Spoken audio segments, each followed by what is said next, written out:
Medical Teacher, Advances in Medical Education and Practice, International Journal of Medical Education, Journal of European Medical Studies Associations. Es miembro de la Agencia Nacional de Acreditación y Evaluación e está implicado en diversos procesos de acreditación de titulaciones de grado y máster en salud en España. Coordinador en su facultad de los grupos de trabajo sobre definición de competencias e implementación del Laboratorio de Habilidades Clínicas en la Facultad de Medicina de la Universidad de Barcelona. Es director del Máster Interuniversitario de Educación Médica, responsable de la Unidad de Educación Médica de la Facultad de Medicina de la Universidad de Barcelona, autor de diferentes artículos sobre educación médica en revistas nacionales e internacionales. Tiene 50 publicaciones en revistas de este índole. Ha impartido 40 ponencias y conferencias tanto nacionales como internacionales y ha publicado 90 comunicaciones en diversos congresos y es académico numerario de la Real Academia de Medicina de Cataluña. Damas y caballeros, con ustedes el doctor Jordi Pallés. Bien, Julio, muchas gracias. Gracias a la organización de haber invitado al Congreso. De hecho, tenía una deuda con el doctor Ricardo León porque me invitó hace 2 años, no pudo venir, pero esta vez sí, he aprovechado mi primer viaje a México. También les quiero agradecer que estén aquí porque ya soy consciente de que fuera de aquí está habiendo un evento importante y un poco les doy permiso que si oyen que hay gol pueden salir a ver la repetición de la jugada y un poco en reconocimiento de su buena voluntad me voy a cambiar el traje, voy a sacarme la americana, poner más cómodo para que vean que estoy con ustedes de alguna manera. Me voy a poner esto.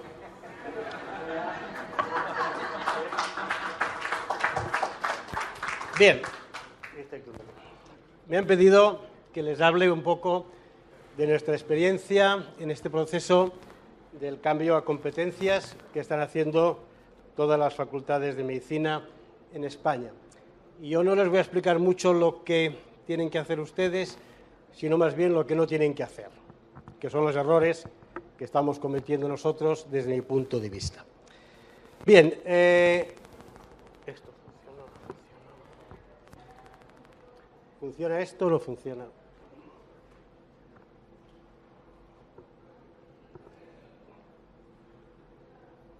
¿Me puedes...? ¿Está abierto, no? Es que no, es... Ahora. Es que era al revés, perdí esta. Bien, todo este proceso de cambio de competencias se enmarca en un nuevo paradigma en educación médica, que es el cambio del modelo tradicional, que era un modelo basado en objetivos de aprendizaje, en la taxonomía tradicional, que lo distribuimos en conocimientos, habilidades y actitudes, a otro concepto que es el de resultados de aprendizaje o de competencias. Pero eso que parece un paradigma nuevo y que se habla en todas partes, yo quisiera recordar que no es tan nuevo como parece. Porque si nos vamos un poco hacia adelante, en la Declaración de Edimburgo, el año 1988, que marca un principio de la modificación de la educación médica, si ustedes se fijan, ya hablaba de que convenía formar en competencia profesional más que puramente en conocimientos. Por lo tanto, el proceso no es tan nuevo, pasa que nos llega de nuevo a nosotros, pero realmente hace más tiempo que esto persiste.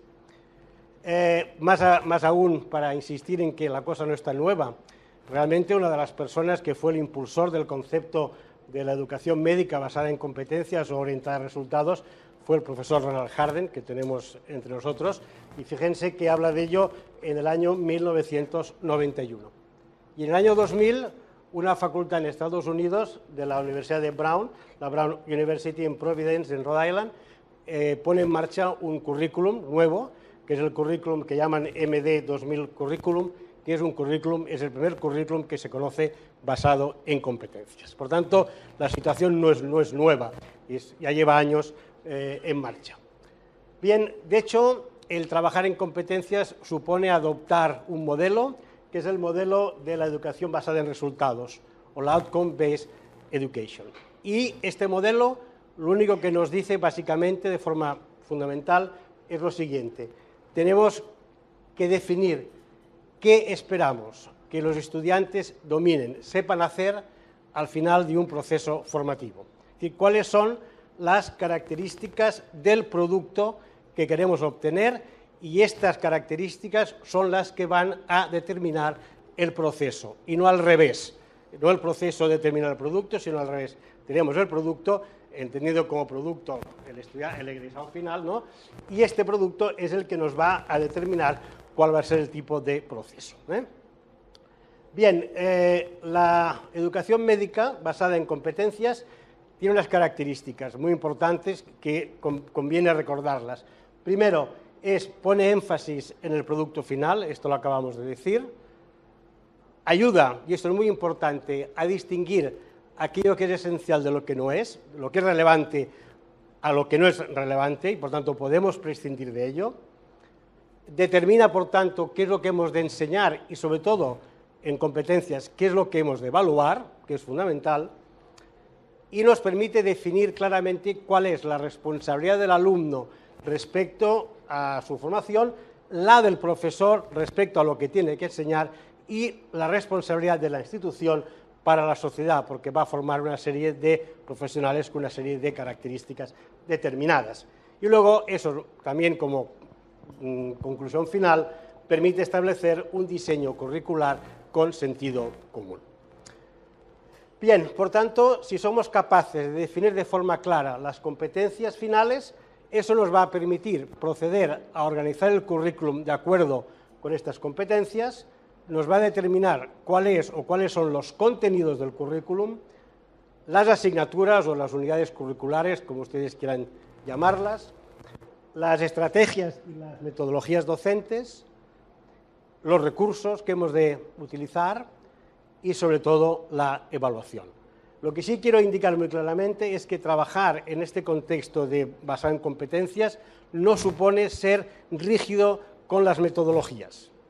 Eso puede ser una metodología no integrada, integrada, problem-based learning, como ustedes quieran, porque lo que marca es el producto final. Se puede llegar por diferentes caminos, pero siempre que lleguemos a este producto final. Harden, como lo tenemos aquí, en el año 2002, hablaba un poco de las ventajas de este modelo, muy rápidamente. La relevancia, es evidente, con esto sabemos lo que cuenta, lo que no cuenta, lo que podemos prescindir, lo que comentaba antes. Es un modelo, al menos en teoría, que lo podemos aceptar bien, que mejor que aceptar que el producto, ¿no? Cuáles son las características de lo que queremos formar. Es claro, porque marca muy bien cuáles son el camino a dónde tenemos que llegar. Como decía antes, es un marco que da unidad al currículo, permite la responsabilidad por parte del estudiante, del profesor y de la institución, facilita el aprendizaje autónomo del estudiante, es flexible, porque permite muchas metodologías, es una guía para la evaluación, y a eso me referiría al final, implica diversos agentes en la planificación curricular, tienen que participar más de un agente, y es una herramienta adecuada para evaluar el currículo en función del grado de consecución de los resultados que se deseen. Bien, esto es un poco la parte general que yo les quería comentar de tipo introductorio. Vamos a pasar ya un poco a la situación en mi país. Esto es España, estas son las facultades de medicina que tenemos actualmente en España, si entre paréntesis quiere decir que algunas son privadas.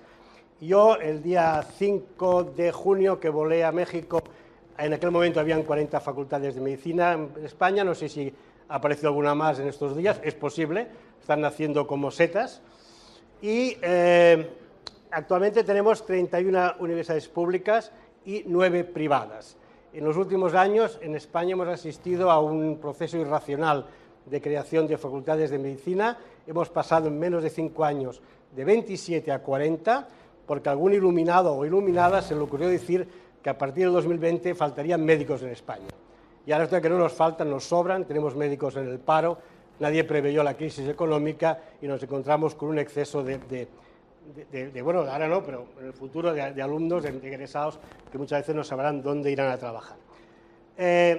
La entrada total de estudiantes en las facultades de medicina, alumnos de nuevo ingreso, cifras de este curso que estamos ahora, 2013-14, es del orden de 6.832, de estos 5.700 son en universidades públicas y el resto, 1.000 y pocos, en universidades privadas. La mayor parte de las universidades privadas o pertenecen a la Iglesia Católica o en algunas son incluso grupos privados inversores que montan facultades de medicina.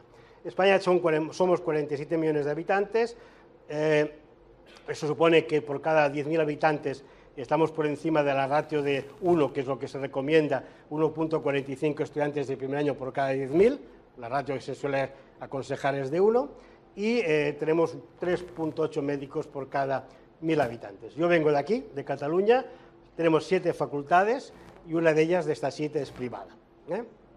Bien. En España, a partir del año...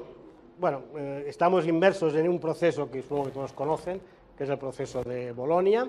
En Bolonia empieza en el año 99, es la declaración, y nos dan un tiempo para que en 2004 empezamos en España a movernos en el proceso de Bolonia para adaptarnos. No solamente en medicina, sino todas las carreras, con el fin de que en el 2010 tendría que estar adaptado. De hecho, esto es así. El año que viene seguramente ya la primera cohorte de alumnos de 6 años acabará en la mayor parte de las facultades de medicina con el nuevo proceso, para que vean dónde nos encontramos en estos momentos. Bien, ¿qué nos pide Bolonia? ¿Qué supone Bolonia? Bolonia nos pide básicamente que tengamos entre toda Europa un sistema de títulos que sea comprensible y comparable, lo cual no quiere decir homogéneo, igual, eso es un problema que los decanos de España se han emperrado en esto de que teníamos que tener currículums todos iguales, y eso no es así, sino que la comparabilidad o la comprensibilidad viene por las competencias. Todos debemos de formar un alumno, un egresado, con unas competencias determinadas. El sistema, el currículum puede ser completamente diferente, pero se empeñaban que el 90% del currículum fuera igual para todos, suerte que al final no hicieron caso y cada uno hace lo que considera que tiene que hacer. Bien, en esto no entraré porque no nos interesa tanto. Saben que el sistema de Bolonia establece un sistema basado en 2 ciclos, el grado, el bachelor y el máster. Hay un sistema común de créditos, CTS no es el tema ahora, sobre todo está de cara a fomentar la movilidad, y también hay una exigencia de cooperación para garantizar la calidad. Pero básicamente lo que yo quiero decir es que si queremos formar en titulaciones comprensibles y comparables, hemos de formar en competencias, que esto es un poco el denominador común. Bien, el sistema Tuning, que fue lo que se estableció en Europa para fijar unas competencias comunes a los egresados europeos, hablaba de resultados de aprendizaje, de outcome-based curriculum o de competencias, porque a veces hay un poco de confusión con los términos, en el sentido de especificar claramente lo que tiene que hacer el graduado y sobre todo cómo se tienen que evaluar. Y luego distingue 2 tipos de competencias: las competencias genéricas, que son válidas para cualquier titulación o para cualquier médico, y las que son específicas de cada disciplina. Bien, pero cuando hemos querido poner en marcha todo esto en España, nos hemos encontrado con varios problemas, y tenemos básicamente 5 problemas. Primero, ¿qué entendemos por competencia? No se crean, no lo entiende nadie, ni el Ministerio. Les pondré un ejemplo después. Hemos de definir bien las competencias, no las hemos definido bien en general. Hay el problema de las competencias genéricas, que todo el mundo dice que están ahí y nadie sabe cómo se van a adquirir, pero están ahí. Luego, cómo las adquirimos y finalmente, cómo las evaluamos. Estos son los 5 puntos que voy a intentar tratar de forma un poco panorámica. ¿Qué entendemos por competencia? Primer lío, menos en España. ¿Cuántas veces en catálogos de competencias empiezan todas por conocer? Y mucha gente identifica competencias con conocimiento, y eso no es así. O cuánta gente confunde la competencia con las habilidades, ¿no? Tomar la presión arterial, hacer una punción venosa. Esto no es una competencia, esto es una habilidad. O el caso de los valores, ¿no? Y luego, para complicarlo más, tenemos los resultados de aprendizaje, porque en la terminología inglesa hablan de outcomes. Pues esto los resultados de aprendizaje. Y al final, la palabra competencia clínica, las competencias, en fin, es bastante liante, ¿no? En este sentido, un compañero mío que tristemente falleció de forma súbita, el doctor Carreras, decía, siempre ponía en sus presentaciones lo siguiente, ¿no? Con las competencias pasa como el café, como con el café, ¿no? Dice, una serie de personas discutían sobre el café Y uno decía, a mí el café me gusta mucho, especialmente con azúcar. Y otro decía, pues a mí creo que al café va demasiada gente. Y el otro dice, yo opino que el café tiene una flor muy bonita, ¿no? Dos días más tarde no se habían puesto de acuerdo y seguían discutiendo. O sea, el problema es, no saben cuál es el concepto de competencia porque se puede coger desde muchos puntos de vista. Bien, entonces, esto es una primera definición. Las competencias representan una combinación dinámica de atributos, por aquí falta conocimientos, perdón, habilidades y actitudes. Esto es lo que define la Comisión Europea. Combinación de varias cosas. Combinación de varias cosas. O, por ejemplo, en este caso, el Ministerio, cuando puso la directriz para elaborar el título, dijo una cosa que es verdad. Son combinación de conocimientos, habilidades, que pueden ser de diferentes tipos, actitudes y valores que capacitan a un titulado para afrontar con garantías la resolución de problemas o la intervención en un asunto en un contexto académico, profesional o social. O, si quieren más sencillo, es una combinación de conocimientos, habilidades y actitudes y valores para llevar a cabo una función en un contexto determinado. Sería un poco más sencillo. Lo pueden complicar más como así. La competencia clínica es todo esto. La competencia, claro, incluyen humanismo, habilidades técnicas, profesional, comunicación, trabajo en equipo, habilidades, ética, conocimiento, autonomía, resolución de problemas, conocimientos, juicio crítico, razonamiento, y todo esto forma el núcleo de la competencia. Podemos llegar a más niveles. Quizás si hablamos en un médico especialista, quizá podemos ser más complejos. A nivel de un grado nos conformamos con conocimientos, habilidades y actitudes. Y con eso quedaríamos tranquilos. Bien, claro, esto hay que tenerlo muy claro, porque si no va a ser difícil. Luego aparece el problema de los learning outcomes, de la terminología inglesa, resultados de aprendizaje, que a veces los equiparamos a competencias, y de hecho lo pueden ser. Un learning outcome es la afirmación sobre aquello que un estudiante se espera que sea capaz de demostrar cuando ha acabado un proceso de formación, el que sea. Claro que sí, una competencia final al final de un grado de medicina será un resultado de aprendizaje de aquel proceso. Pero, por ejemplo, cuando estamos, y lo que vamos a ver después, ¿no? Cuando consideramos una asignatura, la fisiología, por poner la mía, esta tiene resultados de aprendizaje. No son competencias, son resultados de aprendizaje que van a contribuir a la competencia correspondiente, la que sea.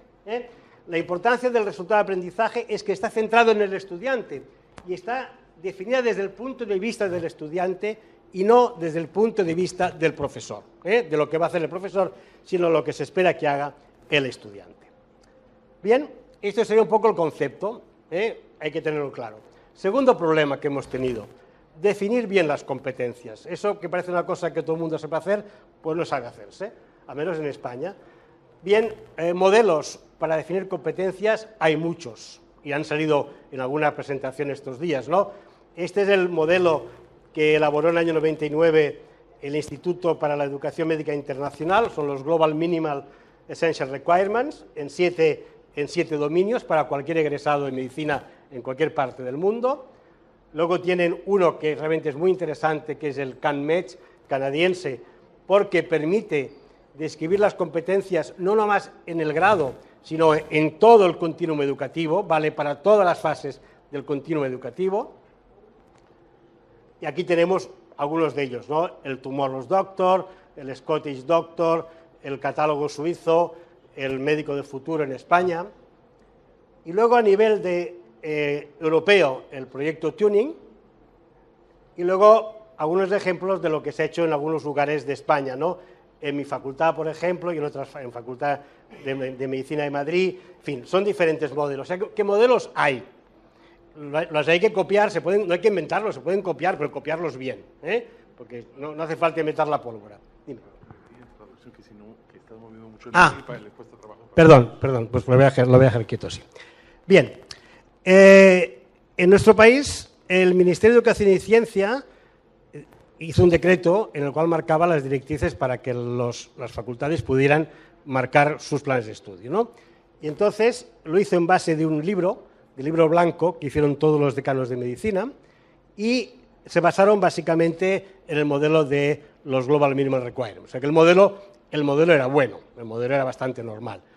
Bien, ahora no se preocupen, ellos establecieron 7 dominios de competencias: valores, fundamentos científicos, habilidades de clínicas, habilidades de comunicación, salud pública, manejo de información, análisis crítico e investigación, que son los mismos que el del modelo que les comentaba, y sacaron el Boletín Oficial de Estado. No se preocupen, no voy a obligar a que lo lean, pero sí que se lo voy a ampliar para que vean algunas perlas.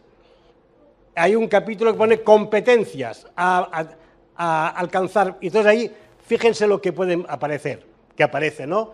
Una primera: reconocer, diagnosticar y orientar el manejo de las principales patologías de la piel. Es una competencia, una competencia. Luego, hacer una punción venosa, o sea, todo mezclado, eso es una habilidad. Tercero, embarazo y parto normal patológico. ¿Qué competencia es esa? Ese es el enunciado de un capítulo de un libro, ¿no? Pero esto está dentro de todo, ¿no? Por ejemplo, 4, plantear y proponer medidas preventivas adecuadas a una situación clínica, puede ser. Mostrar empatía, mostrar una actitud o un valor. Puerperio, así por las bravas, puerperio, ¿no?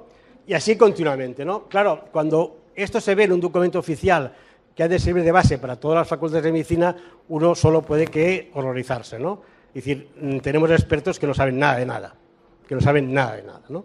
Pero bueno, así es las cosas. Claro, si lo hacen mal, ¿qué van a hacer las facultades? Pues no lo van a hacer mejor. Bien, y claro, esto obliga a establecer recomendaciones para definir competencias, ¿no? ¿Qué recomendaciones definimos? Bueno, cuando definimos una competencia, por favor, que sea la forma más clara y más breve posible. Una competencia no puede tener 8 líneas, ¿no? Y hemos de tener verbos correctos. No tiene sentido, el egresado tendrá que diagnosticar adecuadamente. Ya se imagina que lo vamos a formar adecuadamente, no será inadecuadamente, ¿no? O sea, son cosas que la gente no piensa, pero lo hacen, ¿no? Por ejemplo, una competencia describe un comportamiento, algo que tiene que hacer. Por tanto, tenemos que definirla siempre desde este punto de vista, ¿no? El alumno, el residente, será capaz de hacer algo, no de conocer. ¿Cuánta gente dice, conocerán los fármacos? Y la pregunta siempre dices, ¿quieren que los conozca solo? ¿O quiere que los sepa utilizar? Y dice, no, que los sepa utilizar, pues póngalo. Porque a veces conocer se piensa que con eso lo engloban todo, ¿no? No cuesta nada. Por ejemplo, hemos de reservar bien los verbos, ¿no? El verbo conocer, saber, serían para los primeros niveles de la pirámide de Miller, y el nivel conductual, el hacer, serían para los 2 últimos niveles. Pero claro, nos hemos de mover a partir de este nivel. Una competencia en que solo mida conocer está midiendo un nivel muy bajo de competencia, el mínimo, pero no nos podemos quedar ahí. ¿Es posible que un egresado de medicina tenga que saber solo alguna cosa, que exista una técnica muy sofisticada que la tiene a disponibilidad pero que no la tiene que realizar? Puede ocurrir, y eso ya lo hará en la especialidad, ¿no? Pero son los menos de los casos.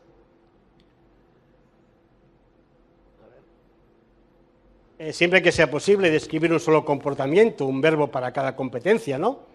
Por ejemplo, sería trabajar en equipos multidisciplinarios, o por ejemplo, diagnosticar. Aquí ya son 2 verbos en una misma competencia, diagnosticar y tratar. Puede ser diagnosticar una, tratar la otra. Bueno, esto no es tan grave. Y hay que llegar a un consenso sobre el número de competencias. No podemos trabajar con catálogos de 2.000 competencias, ¿no? Por ejemplo, en España, la Sociedad de Medicina de Familia, que es muy potente, ha hecho un catálogo de competencias para la formación de especialistas con 3.000 competencias. Eso, bueno, digo 3.000, a lo mejor son 1.000, ¿no? Eso no hay quien lo maneje, ¿no? Esto es imposible manejar. Por tanto, un número objetivo y manejable de competencias. Estoy hablando de competencias finales de egreso, ¿eh? Bien, ¿y quién ha de participar en la definición de competencias? Pues ahí tienen todos los agentes, no solamente las facultades de medicina o las universidades que se creen que son las únicas que tienen este tipo de potestad, la administración sanitaria, la educativa, el sistema público donde van a trabajar, tienen que ayudar a definir las competencias, los colegios profesionales, otras profesiones, ¿por qué no la enfermería, que está adquiriendo cada vez más predominancia, por ejemplo, en España, supongo que en México debe ser igual, ¿no? Estudiantes y egresados han de opinar. Los tutores de posgrado, que son los que van a recibir al estudiante, para que no los tengamos que oír decir cuando llegan, estos chicos que llegan no saben nada, ¿no? ¿Qué han hecho durante 6 años? ¿No? Pues tienen que participar y no lo han hecho, De hecho, las facultades se lo han cocinado, se lo han comido solas, ¿no? Y eso es lo que hace que en España, entre la formación de médicos de las facultades y la formación de especialistas, haya un agujero, haya un gap, que todo el mundo nos llenamos la boca de decir el continuum educativo, pero es un continuum que está en la teoría, pero no en la práctica, ¿eh? Y esto es importante que lo tengamos en cuenta. Bien, y este sería el proceso que tendríamos que hacer. Es decir, los diferentes agentes, el sistema de salud ha de definir el perfil de profesional, qué tipo de médico queremos. En España el médico que queremos es muy claro. Es un chico que salga con 24 años y que sea capaz de especializarse en cualquiera de las especialidades que hay. No más, porque no puede ejercer. Tiene que pasar por la especialidad para poder ejercer en el sistema público de salud. Por tanto, no tiene gran libertad para hacerlo, no tiene gran libertad. Bien, todos aquellos agentes que he comentado tienen que definir las competencias y luego cada disciplina tiene que contribuir, tiene que indicar cómo va a contribuir a las competencias, ¿no? Y cómo va a contribuir con conocimientos, con habilidades, con actitudes, ¿eh? Y luego ya cada facultad, cada departamento tiene que establecer cuáles son las estrategias de docentes, de curriculares, de aprendizaje y cuáles son los mecanismos de evaluación que va a hacer servir. Bien. Tercer problema, las competencias genéricas. Bien, ustedes saben que aparte de estas competencias que nos marca la pirámide de Miller, últimamente hay una serie de competencias que son estas, pero son más, evidentemente, que es profesionalismo, reflexión, razonamiento clínico, liderazgo, todo es competencias transversales o genéricas, que da un poco el ejemplo de ampliar la pirámide de Miller. Bien, este es un problema. Todas las guías de las facultades ponen que el estudiante ha de formarse en los principios del profesionalismo, en la reflexión, en el trabajo en equipo. Luego, cuando analiza dónde están las actividades docentes para llevar a cabo esto, no existen.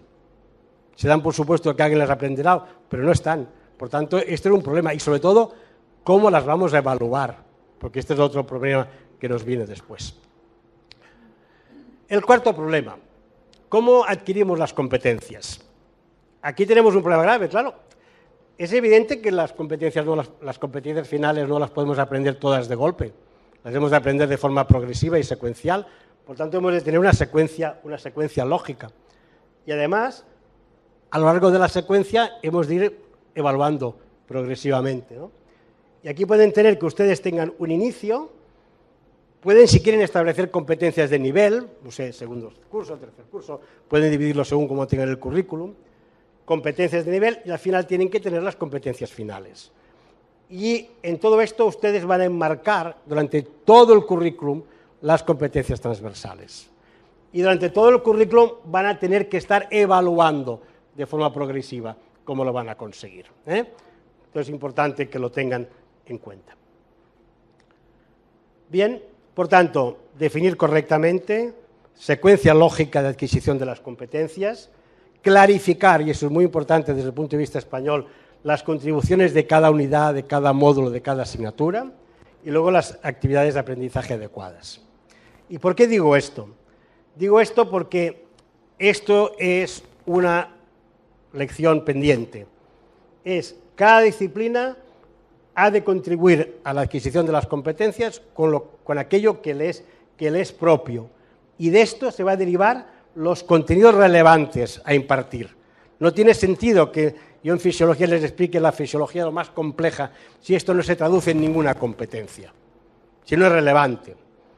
Y entonces, claro, yo siempre lo cambio con una frase que es una copia mala de lo que dijo Kennedy en Berlín, ¿no? O no en Berlín, no, en Estados Unidos. ¿Qué puedo hacer? Decía, ¿qué puedo hacer yo por América por mí? ¿No? Dijo así, pues, ¿qué puedo hacer el currículum por mí? Que es la visión tradicional. Un currículum, a ver, ¿qué me va a reportar? ¿Cuántas horas? ¿Cuántos profesores me van a dar? No, perdone, usted no tiene competencias y usted no tiene que... El currículum no hará nada por usted. Es usted que tiene que hacer algo por el currículum. ¿Cómo puedo hacer yo por el currículum? Es decir, ¿cómo contribuyo yo a las competencias? Y la visión es muy diferente, ¿no? La visión es muy diferente. Entonces, claro, hay que cambiar el chip, ¿no? Y esto sería un poco el ejemplo, ¿no? ¿Qué tenemos que hacer? Todas las competencias finales, todas las materias, esto no es exhaustivo, es decir, pues en esta competencia participo yo, en esta no, en esta sí. Habría que hacer esta matriz para cada una de las competencias finales, ¿no? Sería la forma de poderlo conseguir. Bien, y todos los implicados han de saber cuáles son estas competencias, todos los implicados, todos. Y lo que no vale es esto, que venga el catedrático tal y digo, ahora que la facultad ha definido sus competencias, voy a definir las de mi asignatura. Y le tiene que decir, pero es que usted no tiene competencias. Usted no tiene competencias, usted tiene que contribuir a las competencias. ¿Cómo puede mi materia contribuir a las competencias? Y entonces, ¿qué ocurre? Claro, tenemos varias posibilidades. Si unos contenidos que usted ha planificado en su materia no están reflejados en ninguna competencia, tres cosas posibles. Los contenidos no son pertinentes y los tiene que eliminar. 2, la competencia está mal descrita y hay que redefinirla. 3, nos hemos olvidado alguna competencia y la tenemos que añadir. Esta es la gran diferencia, ¿no? Si todo el mundo fuera capaz de hacer esto, los currículums, con 5 años, en España al menos, habría más que suficiente. No 6 años, claro, yo estaba en un curso del máster nuestro, que explicarse el primer día un poco cuál es la estructura de la educación médica en España, son 6 años más 4 o 5 de especialista, y un alumno que era chileno me dijo, ¿tienen ustedes un sistema muy ineficiente? Pues claro, 6 años más 5 y 6 años que de fondo no sirven para nada porque tienen que hacer la especialidad, si no lo pueden ejercer, pues es ineficiente. Intentemos reducirlo si podemos, ¿no? Y eso hay que hacerlo así. Bien, es un ejemplo, ¿eh? Esto es una competencia, podría haber cogido una, pero esta se hace sencilla. Imaginamos que el estudiante ha de ser capaz de diagnosticar y tratar la enfermedad obstructiva crónica. Sería una competencia de salida, ¿no? Pues bien, ahí están todos los objetivos que pueden asignar cada materia. ¿Los anatómicos van a participar? Claro que van a participar en la competencia 1, y en la segunda los histólogos, en la tercera, en la cuarta, en la quinta y en la sexta, se nota que soy fisiólogo, ¿no? De la 3 a la 10ª, los fisiólogos, ¿no? Que somos muy importantes, eso yo se lo insisto a mis estudiantes. Pero son objetivos que tenemos, claro, pero todo lo que yo explique o todo lo que aprendan lo tengo que estar pensando en que va a servir para que el alumno pueda luego diagnosticar una EPOC, ¿no? O un farmacólogo, o el que hace patología general, o un radiólogo, etcétera, etcétera, etcétera. No es exhaustivo, para tener una idea. Por ejemplo, en la 18 sería un poco de habilidad y de actitud, ¿no? Concienciar al paciente de la necesidad de abandonar el hábito tabáquico, sería, por ejemplo, los de medicina preventiva. Todos participan en ello.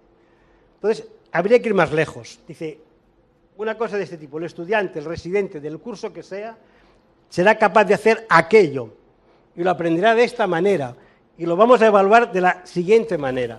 O sea, qué competencia, qué timing, cómo lo va a adquirir, cómo lo vamos a evaluar y cuándo lo vamos a evaluar. O sea, esta hoja de ruta tendría que ser para toda una de las competencias. Bien, fíjense bien, si hacemos esto, eliminamos lo que no es relevante, ganamos tiempo y coherencia, facilitamos la evaluación, pero tiene contraindicaciones, tiene contrapartidas, se requiere voluntad política, más esfuerzo seguro, y se requiere al menos coordinación, si no una integración. ¿Está el profesorado dispuesto a realizar este esfuerzo? En mi país, pocos. Claro, una posibilidad sería la unidad de educación médica, ¿no? Pobrecita aquí, ¿no? Empujando a profesores que además no quieren saber nada, ¿no? No quieren mirar, ¿no? Pues este es un problema que tenemos en España, donde prima mucho la investigación, la asistencia y poco la docencia, y donde no hay todavía pasos encaminados hacia lo que es la profesionalización o el desarrollo profesional del docente. Y eso es un problema, una asignatura pendiente. Bien, ¿cuál es la estrategia más lógica para adquirir eso? Hemos dicho que un currículum basado en competencias es flexible, podemos utilizar lo que queramos. Pueden ser currículums en asignaturas independientes, currículums integrados horizontalmente o integrados vertical o horizontal en PBL. Tenemos todas las posibilidades. Claro, es verdad que hay algunos que son más sencillos. Está claro, a ver, un currículum basado en competencias, por definición, ha de ser integrado. Por tanto, todo lo que sea integrado, todo lo que sea ir hacia una integración, facilita la adquisición de las competencias. ¿Que lo podemos hacer con otros modelos? También, pero costará más. Bien, este es el modelo tradicional, ¿no? Básicas, una frontera en las clínicas. Este hay que eliminarlo. hay que ir haciendo un proceso que sea básicas que se van reduciendo, clínicas que van aumentando y que luego se inserte en ello todo lo que son competencias transversales, que han de estar ligadas al proceso. Bien, quinto problema, ¿cómo las evaluamos? Y con esto iremos acabando. Bien, no se lo voy a repetir, todos conocen la pirámide de Miller, todos conocen todos los instrumentos de la pirámide de Miller, no voy a insistir en ello porque sería muy largo. Lo que sí tengo que decirles es que métodos para evaluar la competencia, todos los que queramos. Ahora bien, hemos de tener en cuenta una cosa, las competencias no son genéricas, son específicas. Un estudiante, un médico puede perfectamente saber diagnosticar una EPOC en un caso determinado y quizá en otro contexto no lo hará igual. Cada contexto es diferente. Por tanto, una sola medida, una sola evaluación no es suficiente. O sea, una medida no es medida. Que hemos de aumentar el muestreo, las pruebas, los pacientes, los exámenes, y hemos de combinar información y diferentes tipos de examen y tiempo, ¿no?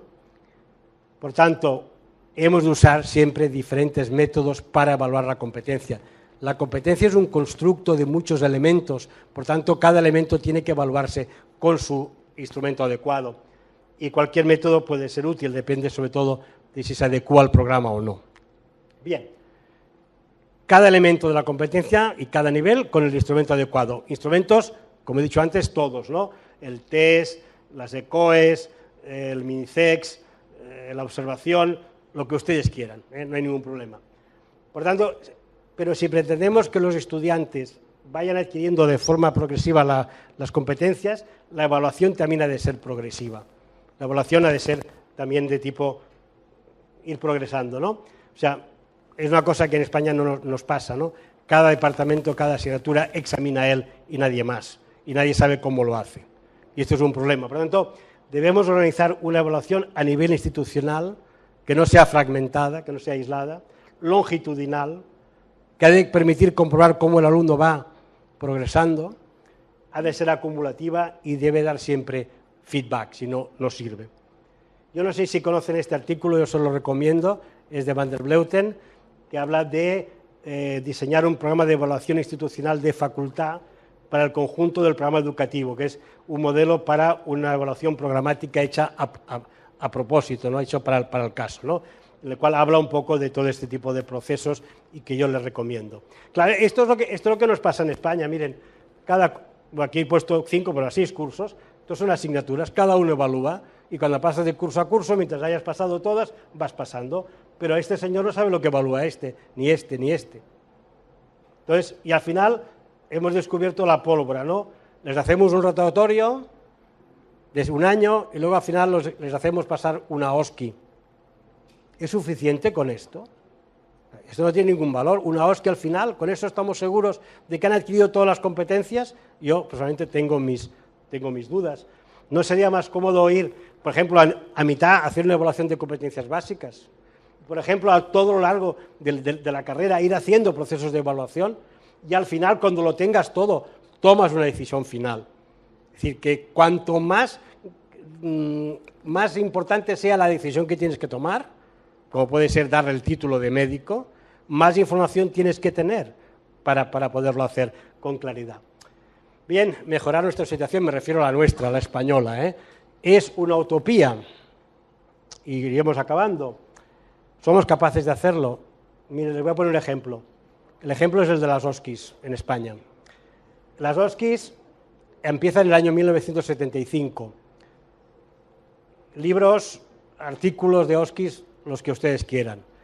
Pinchan en Google 2.480.000 entradas de OSCEs, ¿no? Desde el año 75.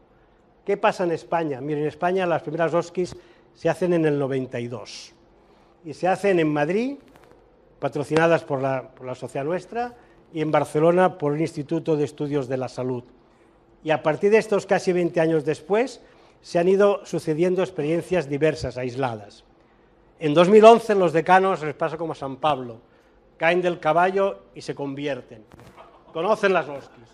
Ahora vamos a hacer OSCEs, todo el mundo va a hacer OSCEs, y como cambiamos el plan de Bolonia y hacemos un rotatorio, ya tenemos la solución, vamos a hacer OSCIs, ¿no? Entonces se empiezan a mover, empiezan a hacer OSCIs que puedan ser homogéneas y comunes a todas las facultades de medicina.